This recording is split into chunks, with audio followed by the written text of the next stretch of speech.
Hello there, Virgo. Welcome to your reading today. Let's take a look at the energy that's coming toward you in love. Let's find out who they are, what they want, and whether they're the real thing. Here we go, Virgo.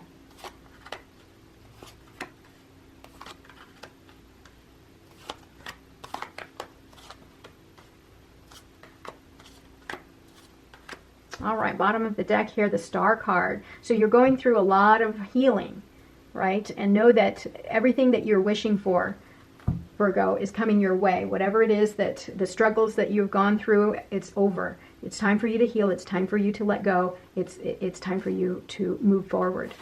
What I have here is that you are ready for love. You see this individual. You're coming in with the energy of wanting equality, to see eye to eye with an individual, to have love, to have that emotional connection with the person. But here, something has occurred that has influenced this, something monumental, something big, that's caused almost like a spiritual awakening within you. And so that's what you're healing from, something monumental that's probably flipped your world upside down, that's caused this spiritual awakening. And it's influencing how you're approaching your next relationship. What's happened in the past is that you were probably in a situation where you're very almost authoritative and very direct and very hurtful with your words, because even though you didn't mean it, right, it was just so direct and confrontational that it was hurtful to the individual. And so that may be what caused some of the rift here, is that words were used and communication broke down, and it pulled you apart, and that's what hurt the previous relationship. Underneath it all, you really want to be satisfied. You want it all. You want fulfillment, satisfaction. You want your world to be complete. And what you want and what you need to know is that you have every bit of control that you need to create this Nine of Cups, this satisfaction, this completion that you want. Everything is within you. That to create to set this situation up so that you will get secretly what you want, which is that love fulfillment, that emotional fulfillment. Now, what's coming towards you is someone you are going to be incredibly attracted to. This is a relationship with an individual who is very independent, someone who is confident, someone who doesn't let anyone tell them what to do. This is the Witch of the Tarot. They make things happen. They're the manifester. And this individual who is coming your way, she knows her worth, or she or he, but I'm saying she because of the photo here, the picture. But they know their worth. And they're not going to take any crap from anybody, right? So with your upfront aggressiveness, with your words, be careful, because you may clash with this individual, because this person does not take any garbage. She's not going to take crap, right? If you're very direct and unyielding and, unbending, unyielding, this person's going to walk away, because they want passion. They want love, passion, attention. And you have to come at this person a special way.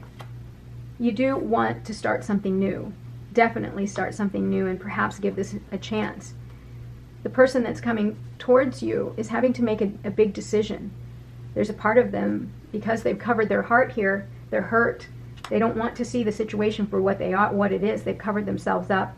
They've guarded themselves. And they know that they need to make a decision as to how to pursue the next love of their life. And they need to open themselves up, but they're very guarded and conflicted, mentally and spiritually conflicted. Now, here's the thing, Virgo. This is your card here, the Hermit. And as far as the Hermit is concerned, you hope that you've learned the lesson that you needed to learn from this previous relationship. But there is still fear that there will be isolation. There's something that's going to set you apart from this person, the person that you're going to meet back in your life. Here we've got conflict, right? If we don't change our ways, if we don't learn from our mistakes, from our past, there's a time here, I'm sensing, Virgo, that you had to take time away from everything and everything around you just to gain some introspection. Now you're ready to come out and shine your light and move forward and take those next steps. But I think there's a part of you that's really fearful that the past will continue to reappear. But here's the thing, you're in more control than you know. You are the one that's in control of the fate of of your behavior. So if you don't learn from this situation and continue on this previous path, this is what you end up with. fighting, noise, conflict, rivalry. So you have to change that. Oh, this is the moon card. We'll do that later, but let's go here. Let's go to this stack here. Now let's clarify here the Five of Wands, the outcome here. Yeah, Knight of Swords. If you come in guns blazing and don't watch your words, the Knight of Swords' energy is very impulsive and restless. This is a person that acts without thinking. If you don't watch your words, this is going to continue on, and I bet you're going to have a Tower card here, and it's going to keep you from having what you want. The Knight of Pentacles, this person wants longevity. They want to have a future with you. They want something more stable. They want to plant the seeds for a future, but they don't want you coming in guns blazing. They want to plan a future with you. And they see that there is the possibility of a new beginning, new opportunities. And there's a part here where there is worry about stability, about money, about the material wealth.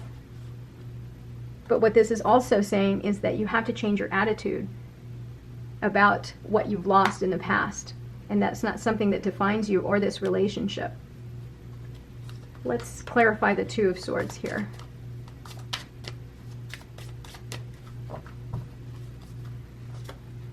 Yeah, this individual is also very honest and very sharp with her tongue.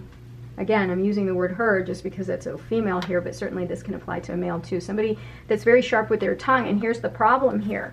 You're sharp with your tongue, they're sharp with their tongue, and so of course there's conflict. So it seems to me that both of you need to learn how to communicate with one another and use better words, come at it with love. But there is change here, whether you like it or not. This is going to force both of you to change and learn. Yeah, Ace of Cups, look at that. This is what's coming between the two of you. You've got the Two of Cups and the Ace of Cups. New love. This is someone that was meant for you. This is something that is almost like a gift for a new beginning. You do have to, in order for this to work, this union to work, you need to take a pause and look at it from a different perspective. And that's the only way that you're going to allow this union to happen, is if you allow yourself to gain perspective, right? Again, Five of Swords, this is conflict, this is fighting. So you have to change your ways, see things from a different perspective. You don't have to fight this way. Five of Swords is fighting to the death, fighting to, you know, at all costs, winning at all costs, and that's very destructive. And you need to take time away from that. Once you've conquered this, look at what you have. You have completion. You've completed the journey. You've learned your lesson. And look, you're right next to the Nine of Cups, bottom of the deck. Yeah, there's going to be instances where you feel like you're going to have to defend yourself, but again, it's about finding common ground. It's about fighting, but not fighting, but addressing conflict in a way that is healthy, right? This individual wants you to take them on a retreat, somewhere away from one another. Codependency, if there's any issue with codependency, you know, any addictions that are affecting this situation, address them early. There may be deception, right? In this previous relationship, the deception may have been a problem, but in this situation, be aware of codependency. There's passion between the two of you, and definitely make the effort to come forward and be with this person. And you have to forgive and learn from the past and learn from the mistakes. Now we've got the Moon card finally here. All right, any other messages here from the Moon cards? Don't let your past hold you back. Right. That's just exactly what I said. Forgive and learn. Meditate and contemplate. Yes, that's how you reach your higher self. Confidence is your key to success. Absolutely. Come at this knowing that, don't come at it pessimistically. That's one of the drawbacks to the King of Swords, is they can be pessimistic. Definitely come at it with confidence. Not arrogance, confidence. You know, come at it from a place of love. Bottom of the deck, a fiery climax approaches. Yeah, you guys, there's going to be, you know, conflict, and you're going to need to know how to handle yourself in whatever conflict that you two might come together and have to deal with. Okay, Virgo, thank you so much for being here. Have a great day. I love you. Bye-bye.